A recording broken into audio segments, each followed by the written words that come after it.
Saya akan cerita tentang argumentasi ilmiah bahwa ahli sunnah wal jamaah itu luar biasa. Saya di Jogja berteman banyak para profesor, para doktor, termasuk akademisi sosial yang mungkin pernah di mana-mana. Pernah tanya saya begini, Pak Bahak, kenapa Anda baca kitabnya referensinya luas kok tetap NU katanya. Terus saya bilang, problemnya apa sebagai NU? Biasanya terus mereka mengutip sekian makalah. Kebetulan makalah itu provokatif dan siapapun yang baca makalah itu pasti menjadi NU, tak jamin ya. Kalau di Jogja misalnya di satu penerbitan, saya termasuk di dalamnya, itu pernah diperbandingkan kitabnya Said Muhammad Mafahim Yajibu An-Sohah dengan kitabnya Bin Bas, judulnya Hadhihi Mafahimuna.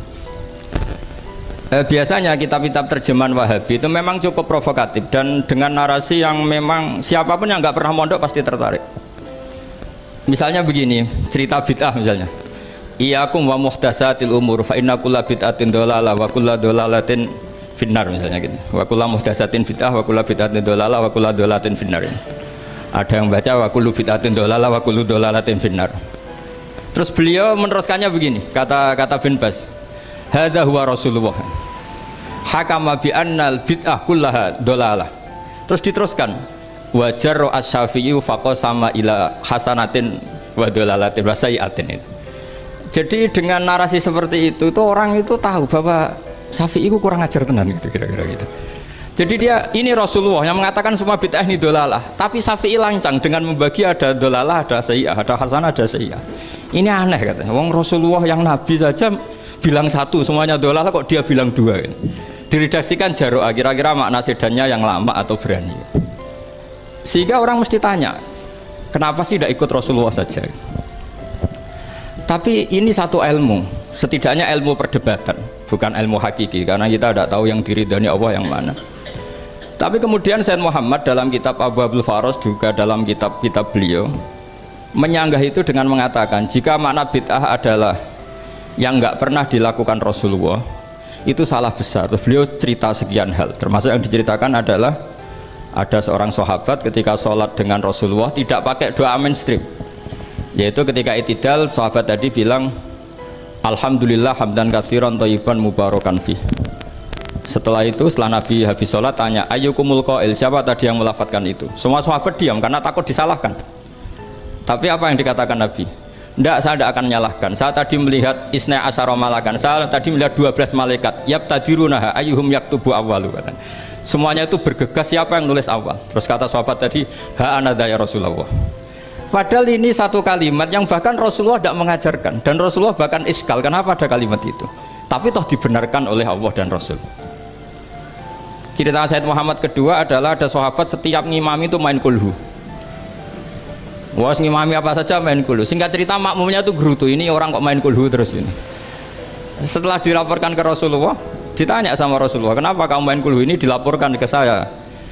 Kata si musolli tadi, imam tadi, li annaha sifatur rahman, karena dalam surat itu semua sifatnya Allah, maka fa'ana uhibbuha, saya senang itu.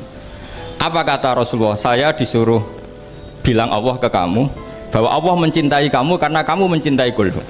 Terus keterusan sampai sekarang itu orang-orang NU baca kulhu terus itu. Karena sekali baca idza samsu kuwirat mesti keponting gitu. Tapi artinya itu dibenarkan Rasulullah min ghairi sabqi ta'limin minhu, tanpa ada pelajaran dari beliau. Runtuhlah teori bid'ah bahwa bid'ah adalah semua yang nggak pernah dilakukan Nabi diajarkan Nabi. Nyatanya beberapa kali Nabi membenarkan sesuatu yang belum pernah diajarkan oleh beliau. Masalahnya adalah tidak semua orang baca kitabnya Said Muhammad atau baca tidak paham. Nah, sementara kitab Hadhihi Mafahimuna itu diterbitkan secara masif oleh pemerintahan Arab Saudi dan ada terjemahnya lagi, sehingga yang nggak bisa Arabnya bisa terjemahnya. Dengan narasi tadi bahwa Imam Syafi'i dibenturkan Rasulullah itu kan mesti kalah. Redaksinya itu Jaro'a itu wani pakai hamzah. Kedua, saya ingin cerita dan saya tidak bosan-bosan cerita ini sampai mati, saya tidak akan bosan-bosan. Ada kemandirian al-hujjatul balighah dalam diri kita sebagai ahli sunnah. Begini misalnya, kalimat la ilaha illallah adalah kalimat yang orang kafir 80 tahun saja kalau melafadzkan itu menjadi soro mukminan. Lah ini kita tahlil yang sudah muslim hanya karena kalimat thayyibah justru menjadi kafir. Ini kan madzhab aneh. Yang kafir puluhan tahun iyan tahu yughfar lahum ma qad salaf bihadil kalimah. Ini kita karena tahlilan sampai nyekel patok menjadi kafir juga karena la ilaha illallah. Ini aneh. Jadi kalimatun sing yakunu bihal kafiru musliman jadi kalimatun yakunul mukminu biha kafirun. Ini kan kaidah yang aneh. Nah, saya ingin kalau ahli sunnah yang seperti ini sudah mandiri, sudah sehat, ya baguslah seperti itu. Terus yang terakhir, kenapa ditambahi an-nahdiyah? Ya seperti yang dikatakan moderator tadi.